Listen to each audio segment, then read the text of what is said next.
Welcome to this audio session recording taken at the Agroforestry Show, which was organised in September 2023 as a partnership between the Woodland Trust and the Soil Association. For more session recordings, go to agroforestryshow.com or explore and subscribe to the Agroforestry Show YouTube channel. Enjoy! Welcome everybody, thanks for coming to this session. I should remind you, just keep rehydrating and all of that.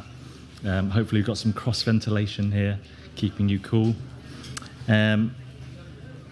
We've got a great session lined up here today. I enjoyed the session in here in the morning, but we had 5 speakers, so it was a little bit different feeling in this one. Hopefully you'll have a bit of a deeper dive into what these guys are doing. So as you can see, benefits of silvohorticulture is what we're talking about today. And we've got Marina here, who's the director of the Apricot Centre, which you may be familiar with, in Dartington, Devon, and she has been helping to regenerate a farm there, Huxham's Cross, with a blend of biodynamic farming, agroforestry and permaculture design techniques. And she ran a small market garden in Essex, selling her produce at growing communities in London before it relocated in Devon. And a plug for her book, if you're not aware of it, Designing Regenerative Food Systems, published by Hawthorne Press. And I can vouch for that, a really good quality book, well worth a read. And another superstar, Andy Dibben, is here as well. Head grower at Abbey Home Farm, based in Cirencester. Again, I have the pleasure of having visited that location quite a few times. Land Skills Fair, for example, but also just a bit of shopping and a lovely walk around there. So he's interested in a systems approach on his farm, rather than focusing on specific individual crops, and has planted trees within the system to maximise benefits. And Andy's working on a book, Trees and Veg, which is all about how to design your own silvohorticultural system. So, and that's out later next year. So exciting thing in the works as well. I'm not going to say anything else really, apart from to invite Marina up for our first presentation. Oh, I am going to say one thing. Just maybe clarifying questions during presentations, but we should have a good 20 minutes at the end for a bit more discussion. So any little pointers, feel free to ask. Thanks a lot. Hello, thank you for that lovely introduction. Who knew we'd be superheroes when we planted lots of trees and started growing vegetables? So thank you for inviting me. I've just done the tour around the farm here with Ben. I really wanted to do the tour with Ben. I was only here today, so I've just sort of run out the field, and I'm a bit hot, as everybody else is. But so I'll just land to explain what I've been doing for the last 20 or 30 years. So as Hugh said, that I started off on a very small farm in Essex. It's absolutely tiny. And before that, I'd been a lecturer at Otley College, and so I'd taken hundreds and hundreds and hundreds of students and farmers to walk around Wakelands. I know David's here somewhere, and so when I got our tiny little 4-acre plot, I was determined to put agroforestry in there, and I'm a fruit grower, so I did a kind of mad tree fruit mix that actually looks quite similar to what Helen's put in over here. But in 2015, we were invited to scale up as tenants of the Biodynamic Land Trust. So it was a 34-acre site. We've called it Huxham's Cross Farm. It was I call it a farmlet. It was part of the Dartington Hall estate, and they sold it off to the Biodynamic Land Trust, and 150 people bought shares in this farm. And we were very lucky to get not lucky, but that's the whole point. But we've got a very secure tenancy over a 20-year period, and what we did is we co-designed the farm with the Biodynamic Land Trust and the local community and those people that had a kind of interested in what we were going to do there. So the Apricot Centre was actually founded in Essex, but we moved it across to Devon, so we had a larger farm in 2015. And the farm, so what we did is we designed it using permaculture, the permaculture methodology, and we spent a year doing that. The aim was that it would be a biodynamic farm, which it is, and we wanted to integrate agroforestry all the way through the farm. So why did we want to do that? So the Apricot Centre, the functions, being permaculturists, we have functions, you could call it aims and objectives or purposes, whatever your language. But we were very clear that we wanted to create a farm that would be fit for purpose for the next 20, 30, 50 years. So clearly, I think we all know here that we're facing multiple crises in food production. So we wanted to create a farm that was able to mitigate climate change, be resilient to climate change, produce lots of food, and support a huge amount of biodiversity. My husband's psychotherapist, so we have a well-being service integrated right into the farm. So we have a team of psychotherapists, and we see adopted and looked after children and families on a one-on-one bespoke basis, and we run. It's like the farm hosts those therapy sessions, and we've got woodlands and spaces for those people and buildings to go and do that work. So we've got a very strong kind of people care ethic in the farm as well, not just for those people, but for the it kind of spreads out into the farm staff as well. And recently we've added another arm to that, is in that we do training, and the last couple of years we've had an explosion in training that we're offering on the farm. So it used to be informal training, and what we've done now is we've written a curriculum at level 2, 3 and 4 in regenerative land-based systems that includes modules on agroforestry. And so we're formally training people. It's mostly funded by the Devon County Council, and so we're training up to about 100 people a year now at different levels in some of these systems. And just to so just in the conversation before, what I want to point out is why where we are is quite special, and why I was quite keen to relocate there is David organised the Agroforestry Open weekend. I think you're all familiar with, possibly. And so what we do on that weekend is we do a walk. It's about a 2 or 3 hour walk. And from our farm, we can walk around 6 or 7 different types of agroforestry. Martin Crawford of the Forest Garden fame is 10-minute walk away. We've got field scale agroforestry that I'll show you, small scale, and shelter belts, woodland pasture, you name it. And it's a fairly unique kind of campus, if you like, where you can walk around all of those examples in a couple of hours. But clearly, what I've just seen this morning is that's probably be able to do that here as well. So what we're growing, so we've got 34 acres on that initial farm of very heavy clay. We grow 12 acres of veg. We have chickens, pastured poultry, mobile chicken houses. We grow a lot of fruit. We grow 10 acres of grain for small scale, so that we're selling that direct to a baker. It's made into bread. We're using the YQ wheat in particular. And we've got 5 acres of wetland meadow on that farm, so it's lovely, full of orchids. So I don't know if you can see that picture, but that's a bit of an overview of what it looks like. Now, I don't know if you can see that at all, but if you, when you look on Google Earth, our little farm sort of stands out from all of the other fields around it, because it's suddenly got stripes and trees and dots and all sorts of things going on. And when you drive through the village, you can see the field for miles actually around, because it's the one with stripes across it. So it's quite, I have no idea if you can actually see that, but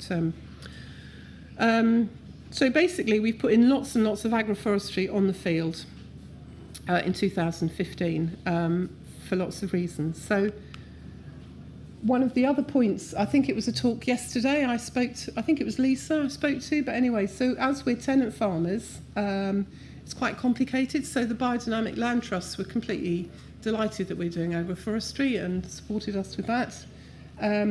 We're building what I'm calling a patchwork farm. So we've just taken on 20 acres of the Gleblands church land next door, because they liked what we were doing. So they said, would you like this? And I said, yes.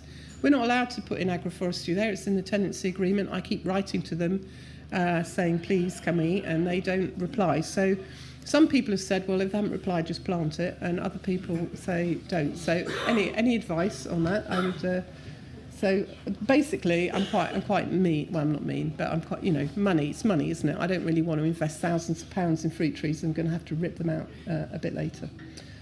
We also have gone into partnership on the Dartington Hall estate. I've got some slides for that on a really large field scale project where we've got the fruit trees, and that needed a special tenancy agreement that was negotiated, and we're just becoming partners in a new farm across the valley, again where we're the tenant farmers in collaboration with Devon Wildlife Trust and regenerative housing. So we'll be putting in a lot of agroforestry there that's going to kind of link up with the temperate rainforest. So what have we done actually at our original BDLT farm? So what we've done is we've put I should be looking here, shouldn't I? What we've done is we've put in agroforestry everywhere. So in the wetland meadows, we've put in perry pears to make a kind of parkland woodland meadow. We've got our first crop this year, so which much to my surprise, it's quite early. So the aim is there to have biodynamic baby sham. My colleague's called Bob, so Bob's biodynamic baby sham is the aim there.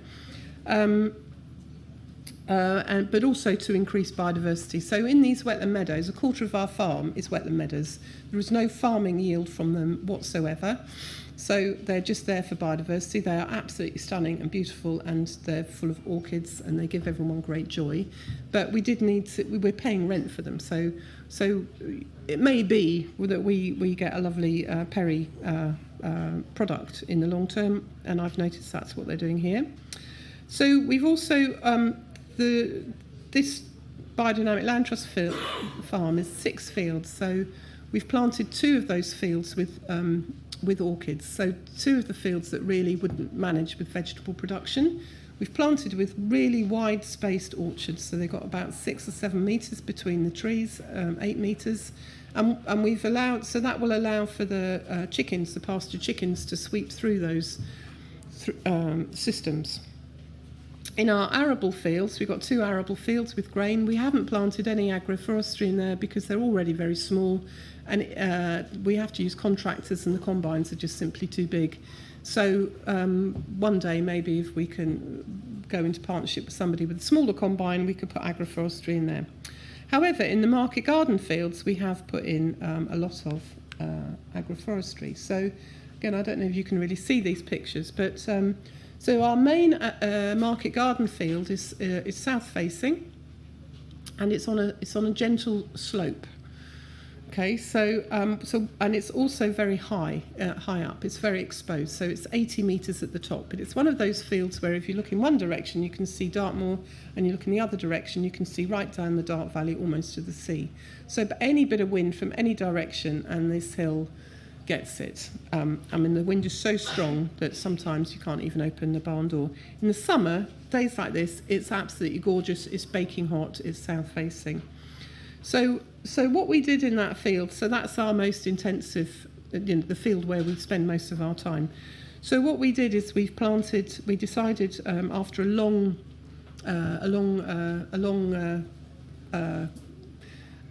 period of discussion and thought, we decided to plant the agroforestry rows across the slope, which is an east-west direction. So we could have planted the trees north-south, which would have kind of cut diagonally across the field and wouldn't have been perpendicular to any of the hedgerows. We could have gone north. We could have gone up and down the field,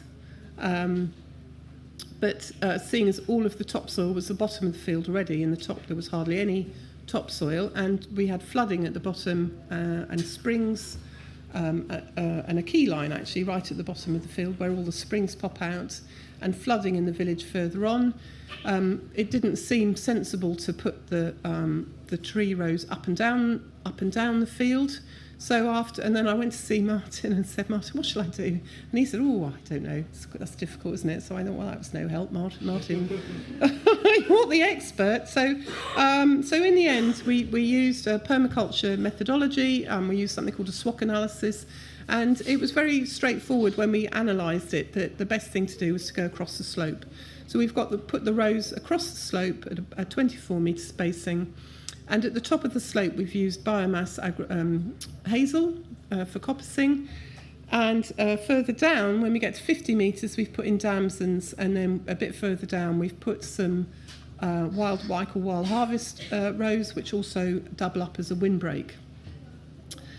And in between those, again, it's a bit difficult for you to see.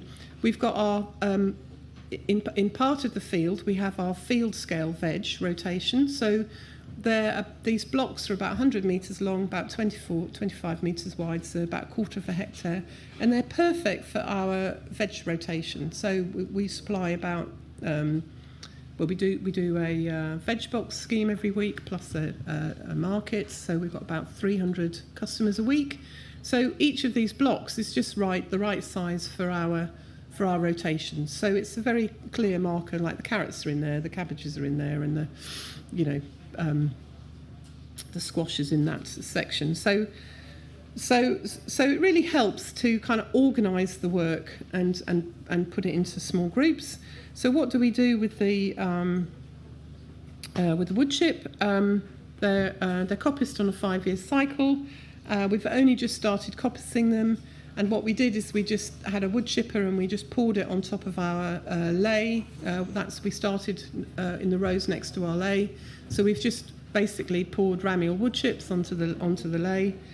And what we were going to do with it is use it for biomass for heating our training centre, but the Biodynamic Land Trust decided very kindly to up the standard of our building, so we didn't actually need a wood burner. It's so beautifully insulated.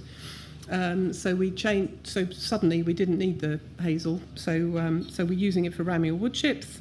And the damson row is having a huge yield, and the wild harvest row could have a yield if we got round to it and needed it, but it's also a great windbreak.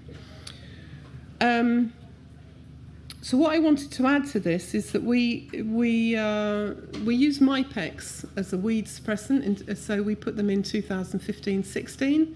So we just rolled the Mypex out over our deep rooting green manures that we'd put down and just punched all of the trees straight through that. The damsons have metre squares of Mypex, so I appreciate it's plastic. You can buy non-plastic versions now. It was before Ben had written his book about wood chips, and I also knew that starting a new farm like this, we started out with a budget that was pretty much zero, so we got woodland trust trees for free, and we didn't have any access to wood chips, and I knew that we wouldn't get round to weeding them, so we used Mypex. Yields from this. So what's interesting, what we've noticed, or maybe I should come back to this later, but what we've noticed is that our dams, I don't think there's you can just about see it in the corner of that picture, but anyway, our damson rows are in front of a row of polytunnels, and the polytunnels are on a slight slope. So polytunnels, when they're on a slope, they draft hot air. They suck in cooler air, and the hotter air comes out the top. So the fruit trees that we've put by the tunnels have about twice the yield than the fruit trees on the other side of the field where there are no polytunnels. So it's been a really interesting observation that actually putting, so if I did it again, I might use trees that, like apricots or something, especially being the Apricot Centre, that like a bit more heat, because it's really, it's absolutely crystal clear that they're just loving this hot air blowing over them all summer. How am I doing for time? Okay, good. So on a larger scale, so I know this is about silvohorticulture systems, and I'll come back to the benefits in a moment. But this is the larger field scale agroforestry that we've been doing on the Dartington Hall estate. So the farmer over on the estate grows grain for the bakery in these rows, and what we've got is 800 fruit trees, and we pay £500 a year for those tenanted strips. Luscombe's elderflower also in that field, and they got the trees from the Woodland Trust, and they use that for their lovely elderflower pressade drinks, or that I think you probably all see. And that's what it looks like from above. So in this field, because it wasn't on a slope, it's on a north-south orientation. And that works beautifully. So with all of our tree crops, diversity is key. So in broadlears, we've got many varieties, and that is good for a couple of reasons. One is they don't all work. So the Egremont russet, for instance, I thought would work, but the whole row has failed because they've got a canker infection. So by having diversity in the varieties that you're putting in, it spreads the risk. But also, I've been growing organic fruit for about 30 years. I thought I knew what I was doing. Do it in a different field, different soil, different environment, and it's like, wow, I'm still not quite sure what varieties to use. So by spreading the risk, if one row fails, you've still got another 20 rows, so it's not too much of a problem. But also, it's really important for our route to market. So because we've got most of our crops are going directly to customers or to restaurants, so actually having a really diverse yield spread of varieties and crops. So we've probably got 50 on our spreadsheet, different varieties of tree crops and varieties. It just means that they can all just, it's plod through the season, and they all get sold to direct sales, and if they don't, we juice them or make them into jams or other products and sell them that way. So we get top-notch prices for them, especially because they're registered biodynamic. So benefits, so we get benefits in terms of yields, because, I just worked it out this morning, that row of damsons, it's about 20 trees, we earn about £2,000, just from that row. So normally you wouldn't have a row of trees in front of you. They are slightly irritating because we planted them a weeny bit too close. But you're stacking in yields into your whole cropping system, as I'm sure you know, and so it increases your range of sales. That means more people like to buy from you, because if they can buy their veg and their fruit and their jam and their eggs, then they're more likely to come to you rather than go to a shop. So it increases the range of product and also the overall yield from the system. Ramming or wood chips, there's a fertility yield, we think. Obviously it's early days, so it's a bit hard to measure. We have a wild harvest yield, so things like the birch, we actually tap the birch and sell the sap in February when everyone's feeling a bit down. We live in Totnes, people love all that stuff. I tell them it's a cure for COVID, and double the price. They believe me. If you've read the conspiracy theory stuff on the BBC Sounds, you'll know what I mean. But also they, we've also put in rows of trees, even in the orchards, rows of alder and hazel that provide lots of windbreaks and shelter belts. So basically, just put in trees everywhere. So we've got a massive benefit in yields, but also we've got environmental yields. So because we combined the layout of the tree rows with the key line, it was a bit of an experiment. So we also used a key line plough, and what I've been learning a lot about is something called the small water cycle. So because we've planted against the slope, because we're ploughing, you get a little dip just before the trees. So as the water, when we first came there, I could literally watch the water run over the top of the soil, and now it's clearly going down through the soil, penetrating into the aquifer underneath, and the springs are flowing. I don't know how to measure that. If anyone knows, I would love to know, but it seems the topsoil right at the top of the field is also improving. I thought we'd never grow any crops in there at all, but we have managed recently. 5 minutes. Functional biodiversity has gone through the roof, so we can observe with our brassicas in particular, the predators come out of the hedge, the hazel in particular, and predate the cabbage whites. So we can actually leave the covers off part of the year, and then it's a bit scary, but then just watch the predators do the work for us. Carbon sequestration, so one of my colleagues has done a bit of research, and that's his PhD, and he's found a 20% increase in carbon sequestration in agroforestry rows. It's not really a surprise because it's in a perennial crop. And benefits for people, I think personally, so because I'm just very interested in eco-psychology and how people's psychology working on farms. Organic, regenerative market gardening is tough work. You know, I did it for 20 years pretty much on my own, and now I've got a team of really lovely young people, and it's really tough. If you know, when I was a student, I'd often be put in a kind of 20-acre field and said, you know, weed the cauliflowers, and it's psychologically it's really, really difficult. If everything's split into little blocks, then, you know, go and weed that bit or weed that bit or do something to that bit, and it just psychologically it's much easier. It provides shelter, it's more windbreaks, and it works well in the rotation. So I mean there's also a lot of research about how trees are giving off chemicals that are very good for our health as well. So again, I have no idea how to measure that, but I think it's much nicer. Challenges.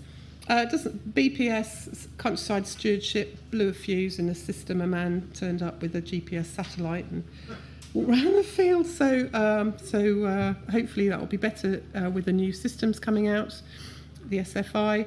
Machinery on a slope working across the camber, it's more challenging. So I know I've got to wind up, but so some of the machinery just doesn't work, even though we're on a gentle slope because we're working across the camber. So what I did is invest in really high-end wheel hose and things like that, and pedestrian tractors, and so people can nip up and down. So because it's blocked up, you know, a couple of people can nip up and down with wheel hose and get the job done without sitting on the back of a noisy tractor. So in a way, I think it's also slightly nicer.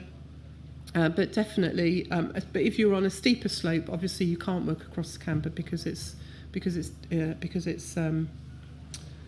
dangerous. But Dave, our head grower, he spent about a year trying to persuade me to dig the agroforestry rows up and put them up and down the slope. What would it? Any of them? Yeah. So you're saying all the cultivations with pedestrian machines, or do you use like primary cultivation? So we use a plough, and we use so most of the machines work. It's basically the weeding machines. Yeah. The tines. If you're trying to weed between crops on a camber, they slide, and even if you're on the steerage hoe, you just can't. It's too tough to. So it's the hoeing really. It's that bit, but all the other cultivations are fine. Yeah. What would we do differently? I'd put in the pollinator strip on the fruit trees underneath before planting the trees. We didn't get round to it, and then I think you'll do it afterwards, but you don't. A swing arm mower would help, and I would add in shelter belts, like lose an agroforestry row of a crop, and put in shelter belts in exposed sites. So that's finished. Thank you.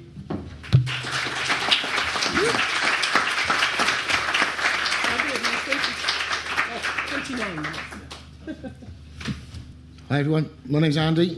I'm going to talk to you about a silvohorticultural system, so a veg agroforestry system we put in the farm where I work. We started planning it about 7 years ago, and then planted it over sort of 6 years ago, 5 years ago, and are currently looking we're always looking where else on the farm we can integrate it. So I work as head grower at it's a big farm. It's 660 hectares. It's about 20 minutes north of here, just outside Cirencester, called Abbey Home Farm. Luckily, I'm only responsible for 6 hectares right in the middle of veg. But 6 hectares of veg, because it's quite an intensive production thing, veg, is plenty. I don't want any more than that. That's plenty to keep me busy, keep me out of trouble. We grow over 90 different crop lines of fruit and veg. I have no idea how many varieties. It must be thousands, but different kinds of fruit and veg is 90. All organic. The whole point of the business is targeted to feed the local community. The business has been there in current management for 30 years, certified organic for 30 years. All the veg is marketed straight out through a farm shop, and all our grade out is converted into money through our cafe. We are literally targeted at that direct sale. I don't sell anything off farm unless we maybe have a few excess lettuces or cucumbers, but that tends to be the same time when everyone else does. So we haven't set ourselves up to sell off farm. It's all about direct sales to the local community. We reckon, give or take, we feed about 800 people a week. The wider farm does everything else we can do in England. So we've got butchery on site, bakery on site, arable crops, full range of meat on site, dairy on site, forestry on site, everything. It's like everything going on one farm, all for the local community, and the timber production is to build stuff on the farm. So it's all very locally focused. Before I was a veg grower, I was a coppice worker. So for about 4 or 5 years, I lived deep in the dark, ancient woodland, hanging out with lovely trees, cutting them down, planting them, making them into charcoal, doing hedge laying and all that sort of stuff. So actually my first professional love was trees and woodland, and that's where I really knowledged up to start with. Then worked out that you can't raise 2 children on a coppice worker's wage. It's impossible. So moved back into farming, which I'd grown up in, because the wages were more sustainable for my young and growing family. The lovely thing is I have now 20 odd years since I did coppicing, but now there's this lovely thing that's happened, which is agroforestry. So I get to combine my love of growing organic veg and my original love of woodland and trees. I can get them to do it all in the same place, in the same field, at the same time. And something that I thought was just useful knowledge has suddenly, my old woodland knowledge has come back and actually suddenly is really, really important knowledge for me in the subject of agroforestry. Our original aim with establishing a silvohorticultural system at the farm was, and it's interesting because it wasn't that long ago, but boy, has things changed in 7 years. The amount of information out there and available now compared to 7 years ago is massive. There's about 3 or 4 other people in the UK who had done serious field scale silvohorticulture to learn off and look at what they'd done and learn the mistakes. There's lots of other stuff all over the world, but UK is a very specific climate for growing fruit and veg in, so I was very interested in UK models. So the ones I looked at were essentially Wakelins. Ben Raskin's set up here. I'm good friends with Ben, so I learned a lot off him. And Ian Tolhurst had established a system as well. That was about all I had to look at. And originally, before I learned all the stuff I've learned in the last 7 years since then, we wanted trees. Basically, our main reason for bringing in silvohorticulture was specifically for the benefits it would bring to my veg crops. We weren't really thinking too much, or our first thought wasn't what other crops can I be bringing into this area. It was all about the benefits trees provide to the existing veg operation. And those include, and I'll cover all of these over the presentation, reducing wind speeds in cropping areas, boosting biodiversity. And whenever I talk about boosting biodiversity, this is not in veg, this is not a charitable exercise. As an organic veg farmer, this is a critically commercial tool. When I talk about biodiversity, I talk about birds, I talk about mammals, but specifically my biggest obsession beyond agroforestry is entomology and insects and predators on veg crops. So when I say boost biodiversity, this is not a charitable exercise at all. It's really competitive commercial behaviour. Reduce bought-in inputs. So again, as an organic farm, you're always looking to reduce what's coming in through the farm gate and seeing if you can produce those inputs on farm, either growing them or harvesting them from woodlands and things like that. And once we've done all that, so lots of trees will provide all those services, but then by picking specific trees, we can start to add in new crop lines as well. Like I said, I wasn't too keen to add in too many more. We've already got 90, but a few more would be all right. And we weren't growing any top fruit on the farm. We're up a slope at the beginning of the Cotswolds behind me. It is not classic orchard territory. So at no point did we kid ourselves. We were putting in a grade A commercial apple orchard. And I'll come on to that in a bit. And last, but by no means least, the agroforestry setup is right in front of our cafe and our shop. And it shouldn't be underrated, but visual impact's a big thing, I think they call it enriching the customer experience is the marketing phrase. And then the other thing we do, we've always done a lot of on the farm. I train a team of apprentices all the time. We do a lot of professional training. We train soil association inspectors. We do lots of little training. So we've got a preschool nursery on the farm, our smallest flock. and we get inner city kids from London and Birmingham coming and staying on the farm for the week and doing everything on the farm. Now, trees are a crucial education tool for loads and loads of different reasons. So that, even though they're at the end of that list, visual impact and education are a really important part of what we do.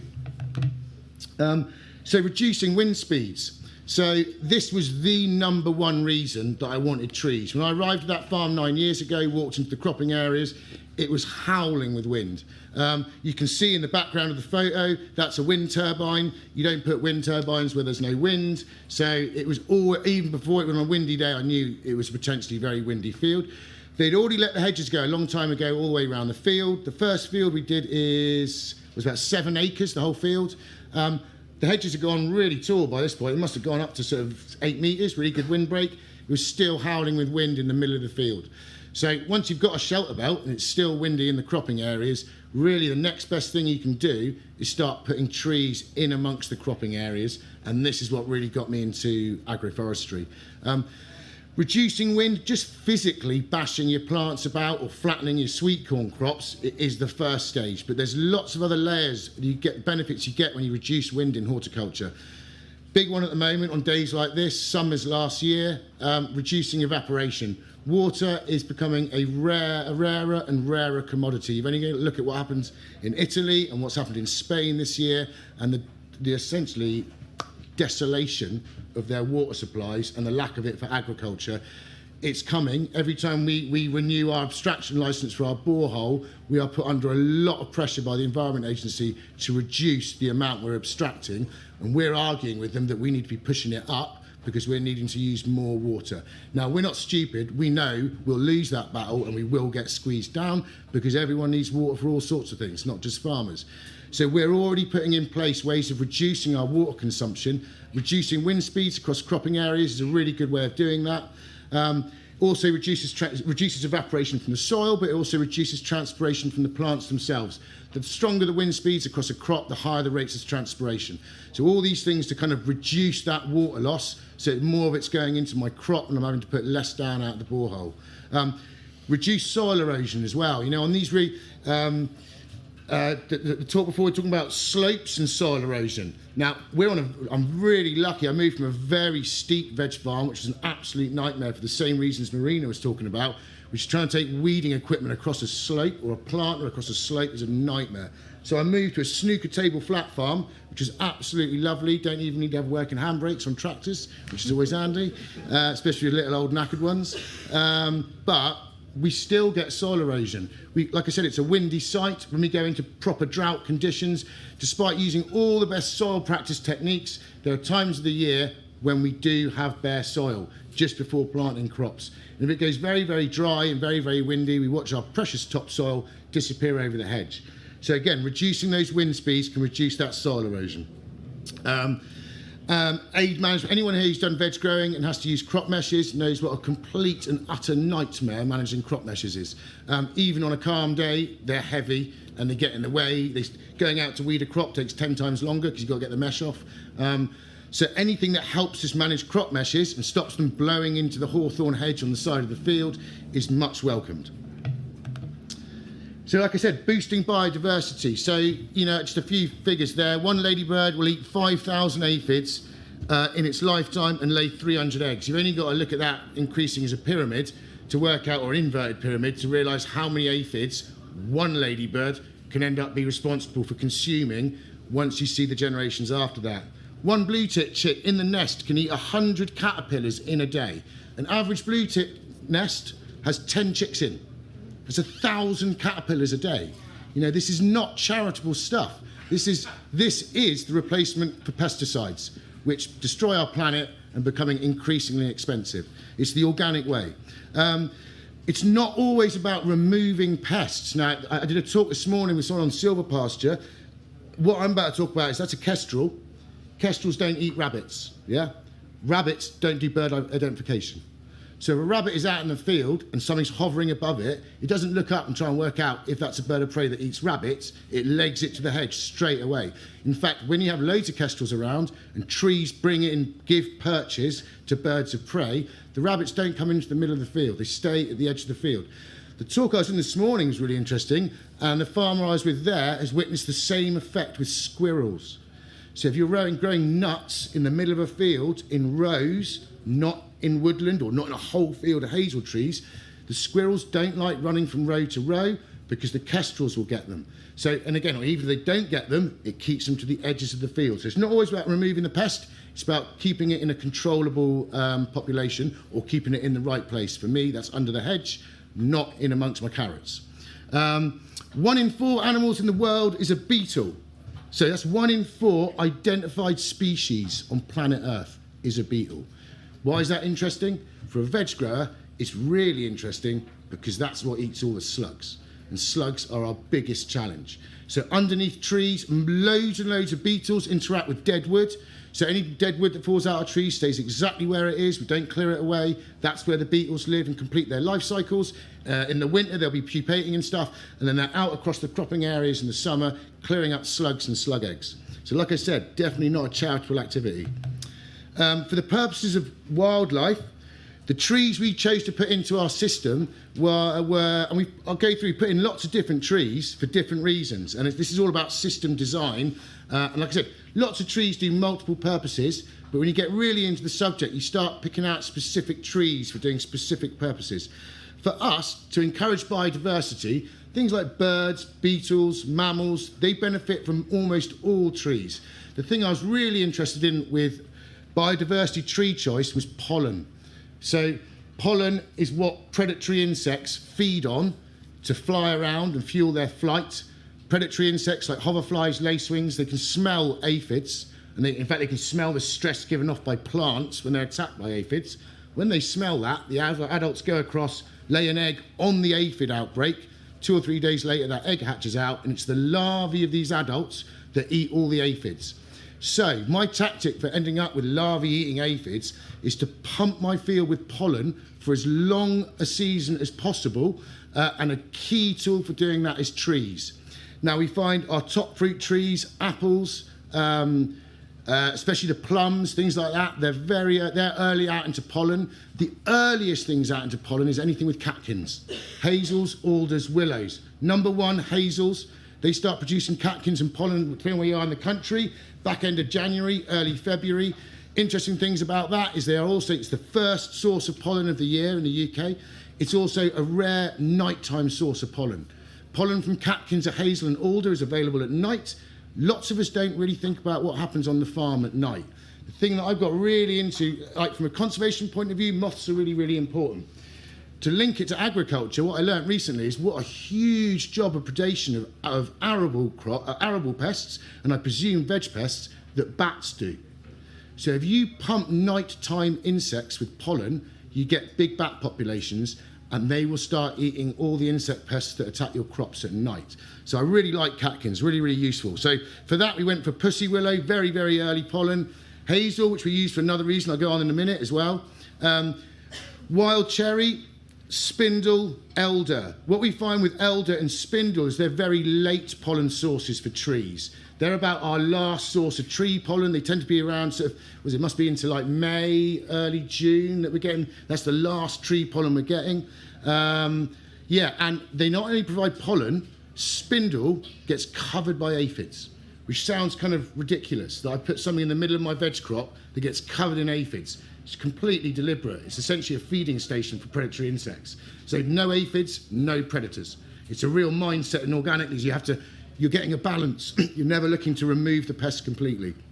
And like I said, spindle, in fact, elder to a certain extent, I think they're later in the year when they're flowering, are massive habitats for aphids, and that brings in the predators.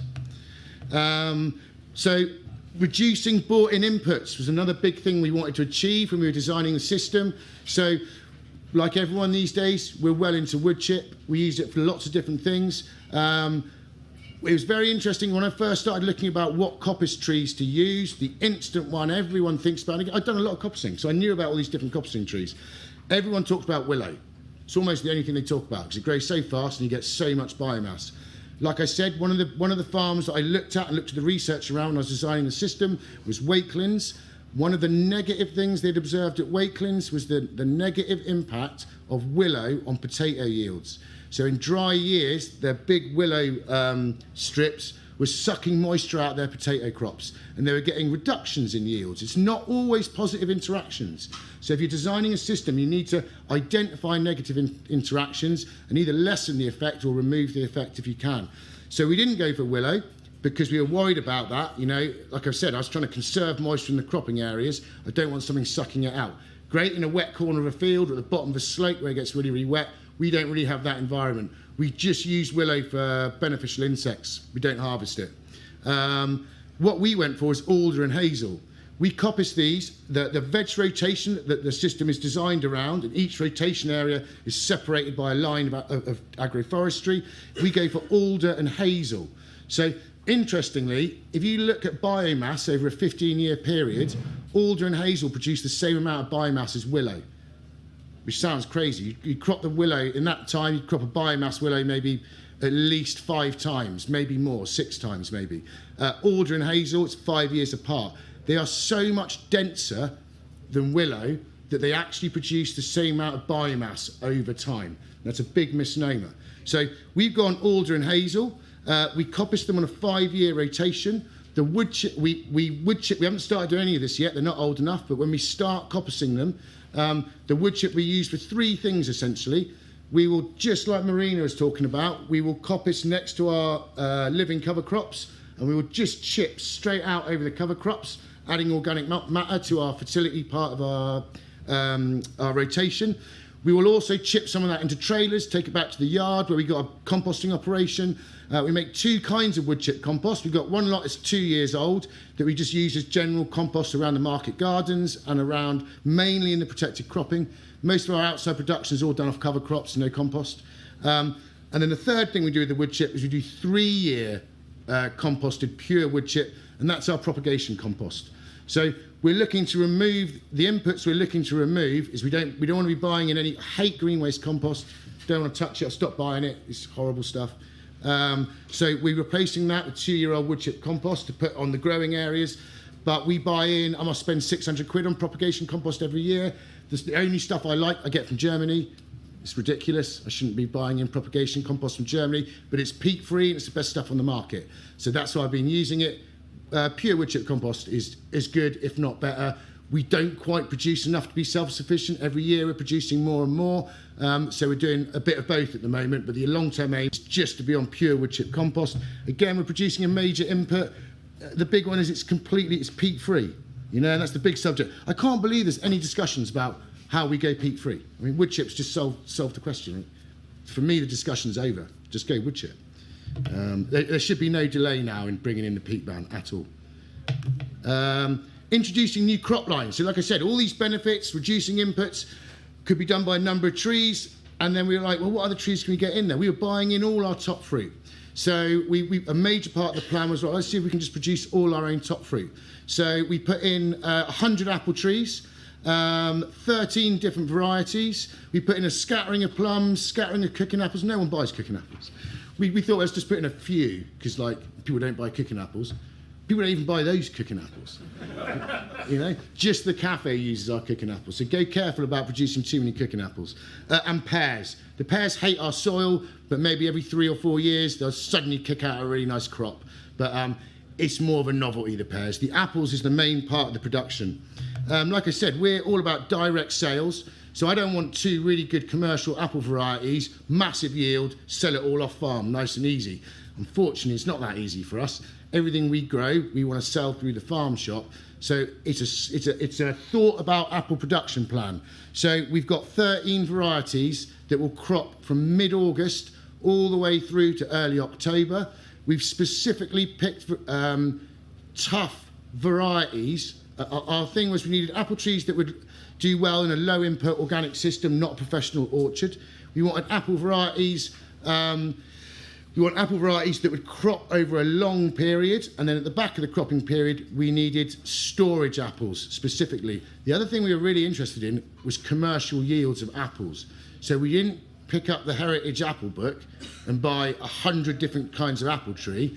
We went and visited a commercial organic farm in Herefordshire, Martin Sobel at Carey Organics, And he looked through the list of things he wanted to buy, we were interested in, and he crossed out half of them and said, don't bother with any of those, they're not commercial varieties. But he's an organic producer, so he's still on the low input system. And so we matched low input, disease resistant. I'm not using any sprays, so they've got to have some built in like immunity and resistance to pests.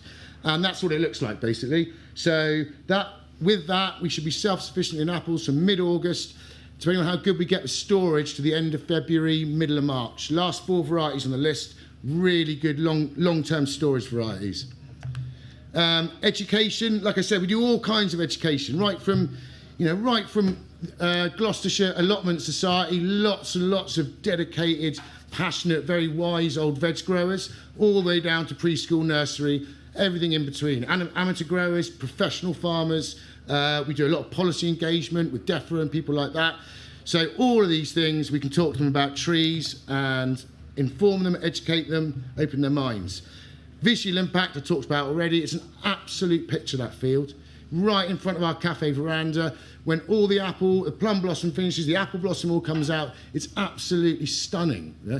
We also do a lot of annual wildflower strips. All the agroforestry strips are undersown with perennial wildflowers. It almost looks like a Monet painting in spring, but it's my office, which is lovely. Always learning. So those are the things we planned into the system 7 years ago, and we built in and we're trying to deliver on. Since then, the things that have happened that I've learned I can achieve with agroforestry, and I've seen from all these other examples that are coming out over the years, there's things that I'm going to work into any new designs. Shade. Last year, it was amazing in 40 degrees how acutely tuned the human eye is to finding the shady side of the street when you're walking through a city. So I suddenly started to get really obsessed with shade. Trees are the same. This is a market garden in France, south of France, and you can see there, those lettuces, if it's 40 degrees, those lettuces are going to be more like 25, and that's the weather they want to grow in. Potato crop experiences heat stress over 15 degrees centigrade. Last year, my potato crop went up to about 38. Tomatoes inside a glass house, around about 30, they'll start shutting down what they're doing in survival mode. Our glass house went up to about 44 last year. So we've actually got agroforestry inside our glass house. Fan-trained peach trees, they've grown, well, they're huge, man. They're probably about 5 metres high in the second year because it's in the glass house. Already casting loads of dappled shade, dropping the temperatures in those cropping areas inside. Nutrient recycling, so my rows are putting on a windbreak spacing. We think the trees will get to about 5 metres high, hazel and alder. By the time in a 5-year rotation, the apple trees are on MM106 rootstock, that'll keep them around about between 3 and 5 metres high. What I'm going to do with any future design systems we're looking at doing our market garden at the moment is nutrient recycling. So if you can see that picture there, the roots of those trees will almost be touching underneath that sweet corn. If they're not touching, the mycelium coming off the end of the roots is definitely touching. And that is a nutrient safety net. Most veg crops are incredibly shallow rooting. And however good your soil management techniques are and your fertility management, nitrogen will leach quite fast past your crops. Those roots and those mycelium will recycle that nitrogen back up into the leaves and drop it back on the soil in the autumn. So you've essentially got a safety net for any nutrients that wash past. It's particularly important with horticulture, this. Arable crops are quite deep rooting. Veg is very, very shallow. Climate change resilience. There's a whole presentation on this morning, but in short, excessive heat, excessive rain, lack of rain, major flooding events, soil erosion, all of these things can be solved with trees in your cropping areas. The other big thing is perennials. Last year in the 40-degree heat, it took a hell of a lot of work and a lot of dragging of irrigation and water pipes to grow little annual vegetables.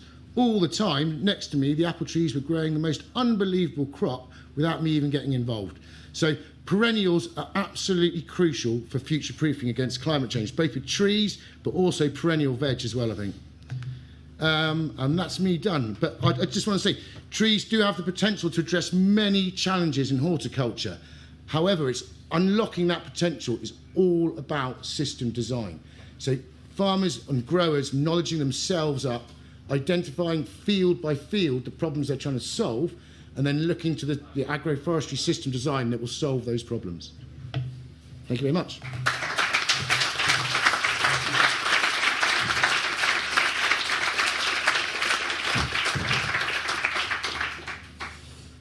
Thank you both so much for your brilliant presentations. It's really, really inspiring. And I can quite see why you're writing a book on it. So many angles. So this next bit is all about taking questions that have come up for you. We've got a couple of mics, so just a reminder to wait until the mic's in your hand before you have a question. Have we got one here, stripy yellow shirt? Hello, thank you both. I'm interested in down your rows. Are you going single crop? You're going apples all down the road. Are you keeping your blenheims together and your russets together? Or are you mixing things up? You're looking for diversity. You're bringing other trees in to mix in with your apples. How are you going about that? Because I know there are different attitudes, and amongst vegetables, I think it's an interesting one. And also how far apart the trees are and how wide the rows are. Thank you.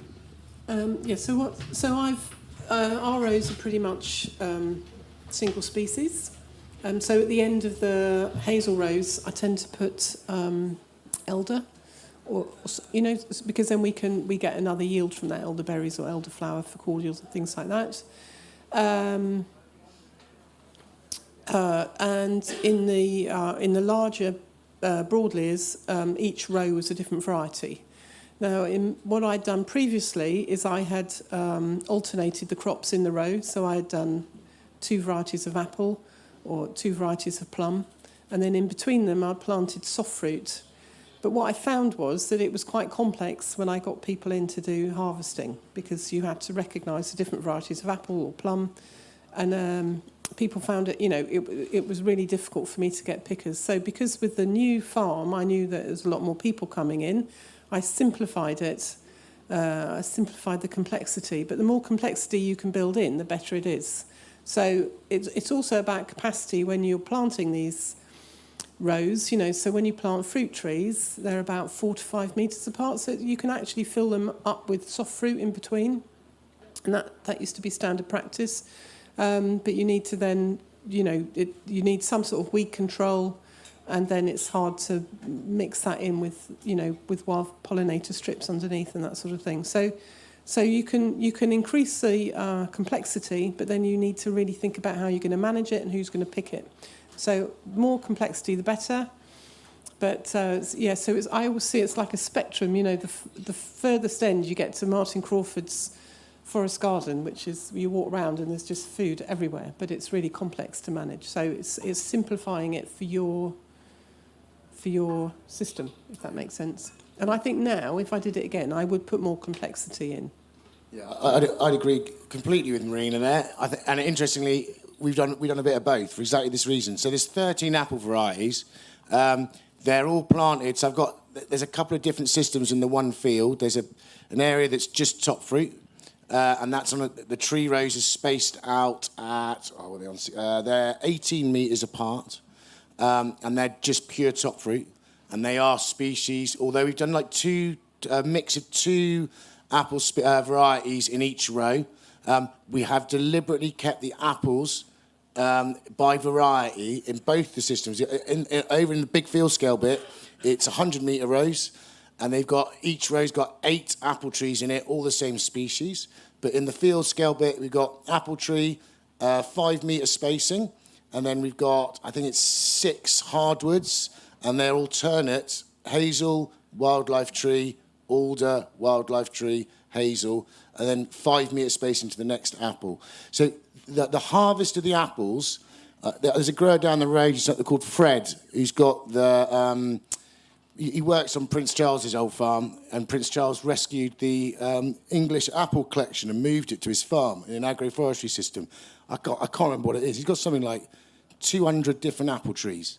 I don't think he's got 2 of any one species, any one variety. I mean, it's an absolute nightmare for harvesting. Exactly what Marina said. So I do a lot of training. A lot of people are just learning. They have no way they can identify different apple varieties. And even if you label it up, mistakes are made. For harvest, it's like, right, well, we're on this row. Then we're on this row, and because it's successional, it's almost every week we'll be going out to do a different row. We can park a trailer there. We're not getting trailer loads of apples yet, but in the future, that's what we'll be doing. It's just an efficient systems approach, but diversity and complexity is absolutely key to, for me as a grower, offsetting pest and disease. The more numbers of species and the more mixed up they are, the more resilient the system is, whether it's veg or trees. But exactly what Marina said, it's that balance between commercial, efficient systems behaviour, for me, less wages, in simple terms, because that's my biggest overhead as an organic grower, against the benefits of complexity in any growing system. Thank you both for some incredible talks. Marina, you touched on having chickens involved in your silvohorticulture. I was wondering, Andy, I don't think you mentioned any animal involvement. I was wondering why that was, if you'd recommend it, or what the reasons were about that, really.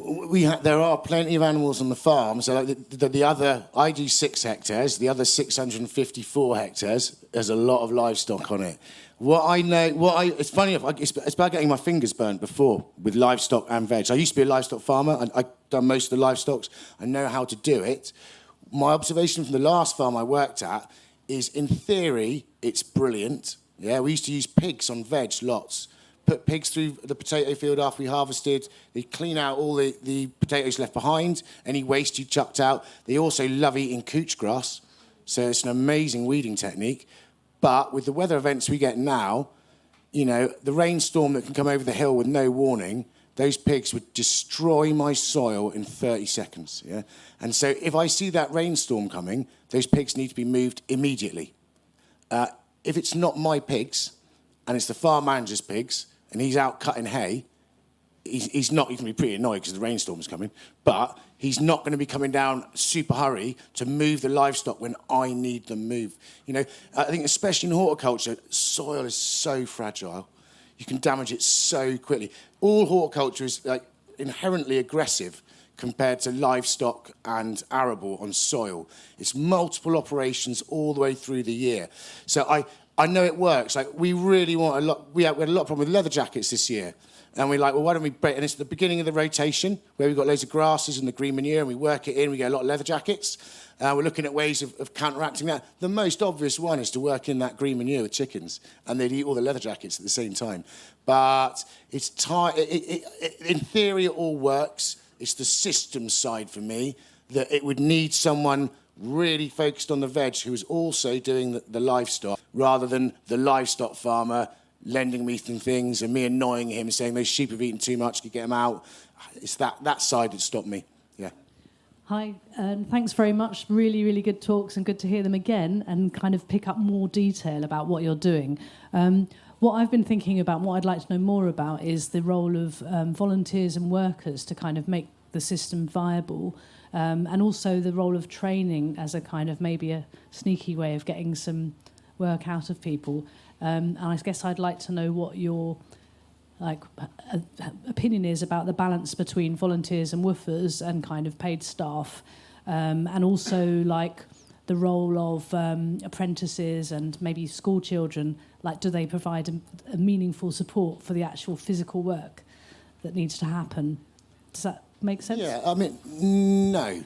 The last point, no. The school children are just there for education. You know, that's all they're there for. They come and do work, but it's purely so they can learn where their food comes from. And if it starts pouring the rain, we go back inside. So it's not actually like farming. So it's educational. I would never, and in fact, you've caught me at a prime moment on this subject, if I'm honest, okay? So I've taught apprentices for over 10 years now. We pay them a wage. They get subsidised housing. It's the best workforce I could ever have. They're there for a wage. We've got a thirst for knowledge. They're really engrossed in the subject. It's amazing. I've also hosted trainees for a number of years recently, and I've had woofers as well. And that is essentially either very low pay, stipend, or voluntary. We're not doing that anymore on our farm. We don't like it. We think it's unethical. We found that the expectations both ways are not being met. So we're going to stop doing it. You know, I think, especially in organic veg, there's too much free labour, you know. If your business relies on free labour, it's not business, it's a charity. They're different things, they're all really valid, but we're a commercial veg farm. I need people. Margins in veg are either tiny or non-existent. I need everyone on that farm to work really, really hard, And I found I'm not comfortable making a volunteer or a trainee work as hard as I need them to work. So I'm really into training and educating, but I think you can do that through a paid role, you know, and then you can run courses, come to events like this and all that sort of stuff. That's where I'm at on the farm. I'll be absolutely honest, that's where we've just got to. I had that conversation with my boss about a week ago. So we're going to stick with paid apprenticeships from now on. So we also don't use volunteers. We did use a few volunteers actually to plant our agroforestry rows. We used the Schumacher students, so they were actually really happy to do it. But the problem with using volunteers is, A, you don't know if they're going to be there, and B, they don't always do it correct. And if you're planting trees, it's got to be done correctly. So like Andy, yeah, we're a business. We employ and train up highly skilled people, and we keep them all year round, and the business needs to pay them properly. So what we did about the issue with trainees, we had so many people wanting to come and be a trainee or an apprentice on that model where, you know, you get a freezing cold caravan and a stipend, and you work for 6 months.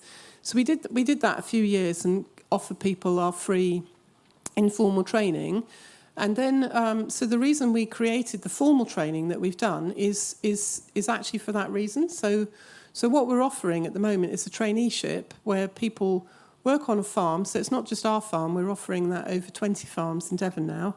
They work for a stipend with accommodation and food, but then they get this formal training that's worth about £5,000 or more. So they get 40 days of training in the year. And Soil Association contributes to that, a bit of training. And so they come out, because when you're doing that training, you also need, you need to be doing the job as well. So they're working on farms 4 days a week, training 1 day a week. They've got a great group of 20 other people that are all doing that, which is fantastic for them in the future. It's still an ethical issue that we're exploring the apprenticeship route. But basically, as soon as you've got a bit of government funding coming in to pay for the formal training, that whole thing looks and feels a bit better.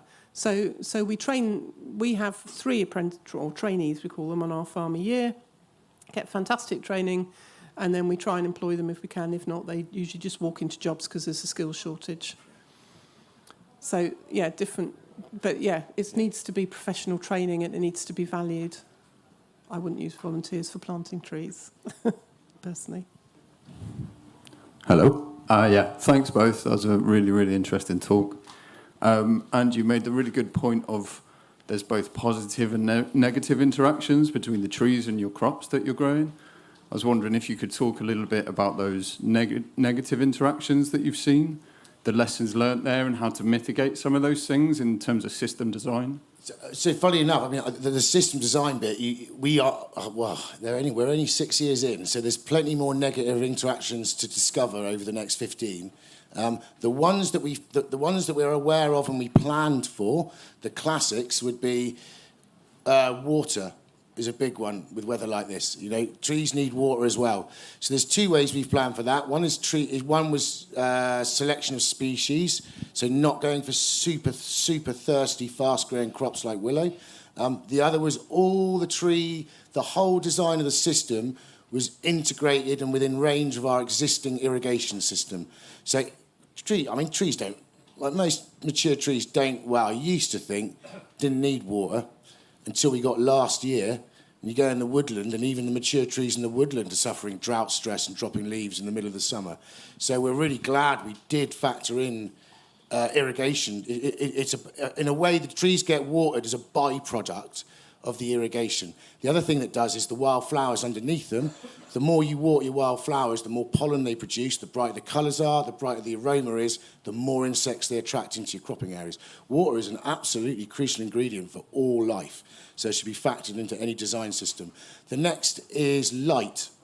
So the interactions, it's a really fascinating subject. There's some amazing work around shade cast by trees between midsummer and midwinter.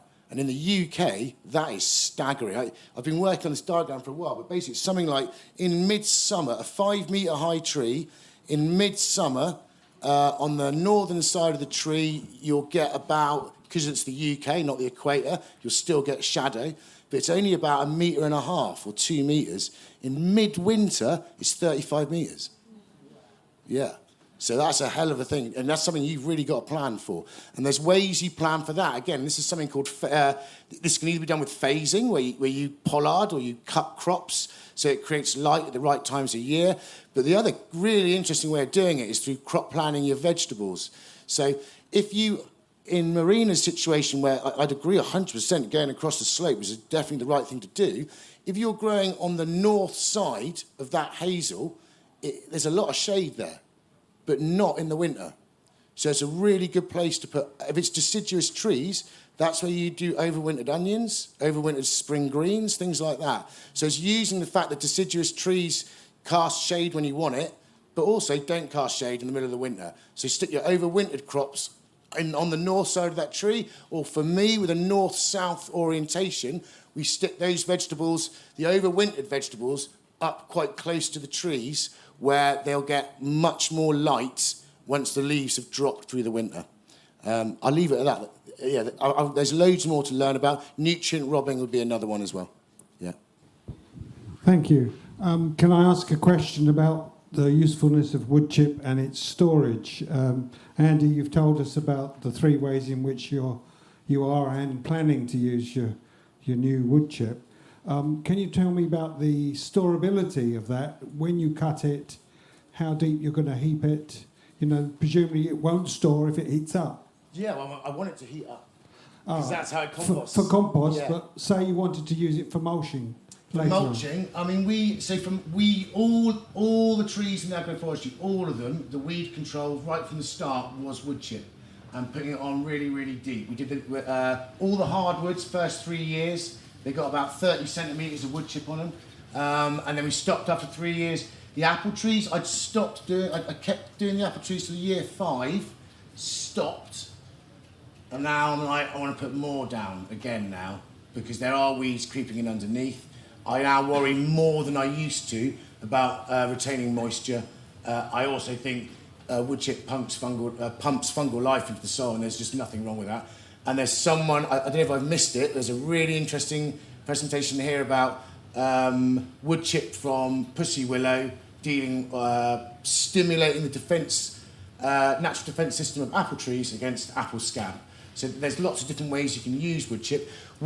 I don't do a lot of storing, if I'm honest. I use it up so quick.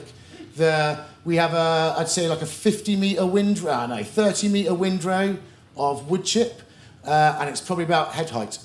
And that is how I compost it. And I just turn that with a tractor. I'd love to have a windrower, but I haven't got one. And I'm never going to get one because they're too expensive. So I just do it with a front loader. And then we just do the propagation compost, just in old-fashioned compost bays. We just turn it down the compost bays like that. Yeah. But yeah, I haven't had to store it yet. So presumably, the enemy of storing wood chip is composting, I suspect. Yeah. It does feed into the using wood chip for biomass burning. In that industry, there's going to have to be an element of storage. So we have biomass. Aside from the silvohorticulture that I manage, the forestry on the farm is managed for a biomass boiler that does all of our hot water and heating in the farm shop, cafe and residential buildings. That's all red cedar. And again, I should have asked him before I came. So that is all done by the landowner. And from what I see, I think unless he runs short, it's two chips a year they do. And it must produce probably about, by volume, 2/3 of this tent. And then we'll use that twice a year in the wood chip boiler. So again, interestingly, he's not having to store it for that long. So we go through it all, then a new lot comes in. So the longest I think he's probably storing it for is 6 months. Yeah, but with no problems, it would seem. Okay, I think that was our final question for today. Is there what? Very quickly then. Yeah, it's a very quick question. So this will be our final question. Thank you so much. I was just wondering from each of you if you have, in terms of taste, a favourite apple variety or other orchard fruit that you've planted. Taste? Do you say taste? Yeah, just for taste. I'm going to say, so the Discovery apples that we've just picked, oh my God, after this summer, they just kind of explode, and they only last for about 3 weeks. But That's my favourite this year. It's a really difficult question. It has to be said. I've recently, over getting into agroforestry, got into the subject of apples, which is such a huge subject. But if you had to twist my arm, I'd say Blenheim Orange is a beautiful apple. And it seems to be a really good Blenheim Orange year this year. It's a fickle variety, Blenheim Orange. Can be not always the highest yielder. We got a lovely crop this year, but yeah, beautiful apple. I'm just going to add to that, because I sold my fruit. I used to be 100% fruit grower, and I sold it on the Growing Communities Farmers Market for 15 years in Stoke Newington. I've had so many apple conversations, you wouldn't believe it. So people would come and say, what's the best apple? And I would say, well, what kind of apple do you like? And they would say, oh, I like it juicy, or I like it crunchy, or I like this and that. So it's very particular to what, what the person likes as to what the best one is. So it's almost like doing therapy on the market stall. Well, I think this is your apple.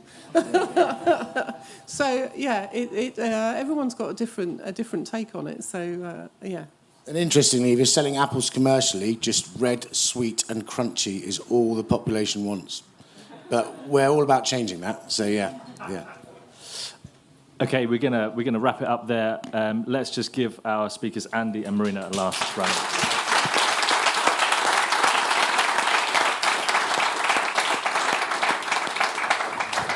Thanks so much. Enjoy the rest of the show. Thank you for listening. We'd like to thank our lead sponsor, Sainsbury's, and our other major sponsors, Farmers Weekly Transition, Forestry Commission, and Till Hill, and all the attendees for making this show such an overwhelming success. To get advice and support for your agroforestry project, either visit woodlandtrust.org.uk/plant or soilassociation.org/agroforestry.